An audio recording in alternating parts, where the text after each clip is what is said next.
आज मला ना जेवणात काय बनवायचं ह्याचं टेन्शनच नव्हतं, कारण काल मुलांनीच मला सांगितलं होतं, "मम्मा उद्या आम्हाला आमची फेव्हरेट राजमा चावल डिश पाहिजे." मी पण विचार केला, अरे वा काय सोपीच डिश तर सांगितली. तर लगेचच राजमा भिजवायला ठेवला. तर आता राजमा चावल बनवण्यासाठी सगळ्यात अगोदर भिजवलेला राजमा कुकरला लावला. त्यानंतर 2 कांदे आणि एक छोटी हिरवी मिरची दोन्ही एकदम बारीक असे चॉपरमध्ये चॉप करून घेतले. एक टोमॅटो सुद्धा एकदम बारीक चॉप करून घेतला. टेस्ट चांगली येण्यासाठी अद्रक आणि लसूण खलबत्त्यात ठेचून घेतला. आता गॅस पेटवून त्यावर कढई गरम करायला ठेवली. तेल गरम झाल्यावर लगेच त्यात जिरे, मोहरी, चॉप केलेला कांदा, आले लसणाची पेस्ट टाकली आणि चांगला गोल्डन ब्राऊन होईपर्यंत परतून घेतलं. चॉप केलेला टोमॅटो सुद्धा मऊ होईपर्यंत परतला. त्यानंतर त्यात हळद, धने जिरे पावडर, लाल तिखट, मीठ टाकले आणि चांगले तेल सुटेपर्यंत भाजून घेतले.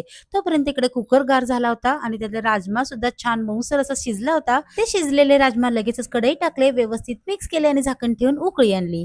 त्यानंतर बारीक चिरलेली कोथिंबीर टाकली. तर राजमा तर तयार आहे आणि ह्याबरोबर खाण्यासाठी मी भात सुद्धा एकीकडे लावला होता. तर अशा पद्धतीने तयार आहे टेस्टी अशी झटपट होणारी हॉटेल स्टाईल राजमा चावल डिश. असेच नवीन व्हिडिओ पाहण्यासाठी चॅनल सबस्क्राईब करा, लाईक करा. बाय.